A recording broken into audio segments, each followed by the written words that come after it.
आए हुए हैं। राज्य में कांग्रेस ने युवाओं के साथ धोखा किया है। चुनाव में युवाओं का भरपूर उपयोग किया, रोजगार के स्वप्न दिखाए, लेकिन परिणाम वह ढाक के तीन पात रहे। युवा अपने आप को ठगा सा महसूस कर रहा है।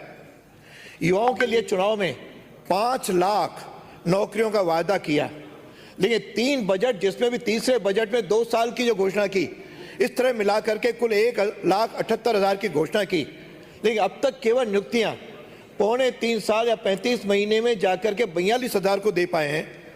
और इसका आंकड़ा बेरोजगारी का मैं नहीं कह रहा हूं, लेकिन CMI के आंकड़े बहुत चौंकाने वाले हैं। राजस्थान देश के दूसरे नंबर पर बेरोजगार के लिए है, जबकि केंद्र से 3 गुना आज बेरोजगार राजस्थान में है। केंद्र में जनवरी में 5.81% थी, राजस्थान में 17.7 थी।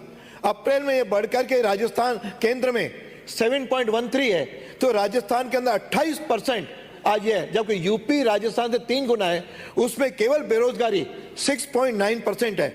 सरकार का कोई ध्यान नहीं है। सरकार केवल केंद्र मोदी और राष्ट्रभक्त संगठन संघ को कोसने में लगे हैं, मुख्यमंत्री को किसी प्रकार की नहीं है।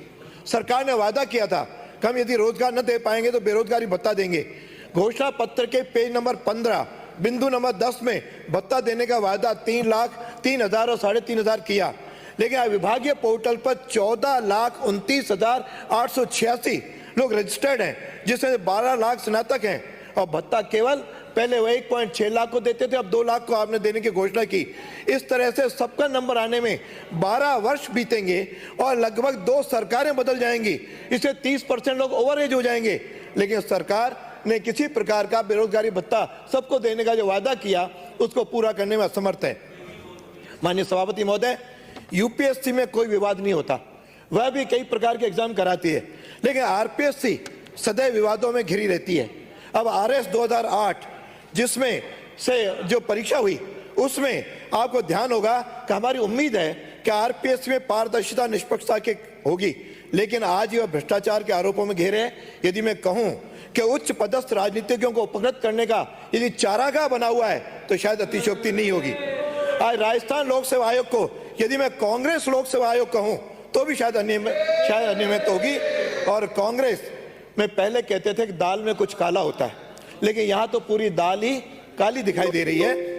और मुझे आश्चर्य है कि कहते हैं हमारे मुख्यमंत्री जादूगर हैं, लेकिन ये जादूगर और उसकी टीम का ही जादू है कि एक ही परिवार के 3 सदस्यों के साक्षात्कार में अंक 80 आए।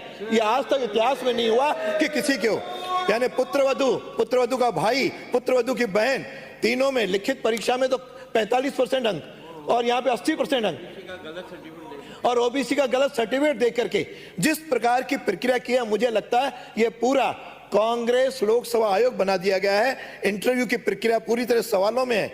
यहाँ तक के सीकर के अंदर एक कलाम कोचिंग सेंटर है, उसके एक ब्रांच जयपुर में भी है।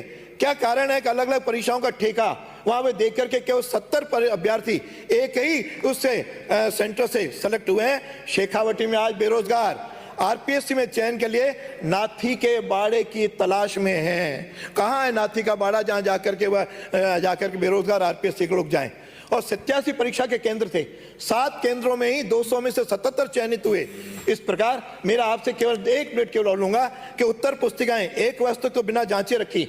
जब 14 फरवरी को जांची गई तो वह भी कहां जांची? बृहस्पति भवन और विक्रमादित्य भवन में, जहां के VC RP सिंह एक रेड हैंडेड, एक रिश्वत के लेते हुए भ्रष्टाचार में रंगे हाथों पकड़े गए। और ये वही VC हैं जिनके जोधपुर में 32 लोगों का उन्होंने नियुक्ति करवाई थी। ऐसे लोगों के यहाँ में आज कॉपियों की जांच भी संदेह के घेरे में। मॉडल आंसर की नहीं बनाए जाते हैं जो देश भर में बनाई जाती है। ऑन स्क्रीनिंग मार्किंग पद्धति में निश्चित रूप से कंप्यूटर में छेड़छाड़ होती है, उसकी इससे संभावना रहती है, उसकी कोई व्यवस्था नहीं। यहाँ तक DOP ने रूल 15 में हमेशा रूल के अंदर 15 गुना करते हैं, लेकिन इसमें 30 गुना दिए गए ताकि राजनीतिज्ञों के संबंध भी आ सकें। इस प्रकार अभी RSLDC में घूस कांड हुआ, जिसमें मैनेजर और कोऑर्डिनेटर गिरफ्तार हुए हैं, 2 IAS के दफ्तर सील हुए हैं। यानी इस प्रकार की जो आज स्थिति बनी है, पेपर आउट हो रहे हैं, लाइब्रेरियन की परीक्षा, पटवारी की परीक्षा, लैब टेक्नीशियन की परीक्षा, रेडियोग्राफर की परीक्षा, ये एक आखिर में एक बिंदु और कहूंगा कि सरकार ने घोषणा की थी कि परीक्षा शुल्क हम लौटाएंगे। आज 19 लाख बेरोजगारों के 46 करोड़ रुपए अटके हुए हैं, 10,000 भर्तियां अटकी हुई हैं, सारे बेरोजगार हैं। आपने वादा किया था कि जैसे रिक्त पद होते जाएंगे भरेंगे, लेकिन आज तक नहीं है। लाखों पद आज सरकार के अंदर खाली पड़े। आखिर ये क्या है? और संविदा कर्मचारियों को परमानेंट करने की बात हुई, आज तक नहीं गए। इस तरह आज कोरोना के कारण जो निजी कंपनियां हैं उसमें भी बुरी तरह छटनी हुई है। इसलिए सरकार आज केवल आंख मूंदे हुए बैठी है। मैं सरकार से मांग करूंगा कि वह इन बेरोजगारों को रोजगार उपलब्ध कराए, नहीं तो बेरोजगार नहीं छोड़ेंगे। आरपीएससी में चयन प्रक्रिया में बदलाव किया जाए, साक्षात्कार को बंद किया जाए और वहां पे जो नियुक्तियां हो वो राजनीतिक की नियुक्तियां नहीं हो और वहां पे केवल शिक्षाविद की तरह, यूपीएससी की तरह उसमें नियुक्तियां होंगी तो पारदर्शिता आएगी और इसकी तुरंत जांच भी करवाई जानी चाहिए ताकि दूध का दूध पानी का पानी हो सके। माननीय श्री रामलाल जी शर्मा। माननीय सभापति महोदय, आपने मुझे स्थगन के ऊपर बोलने का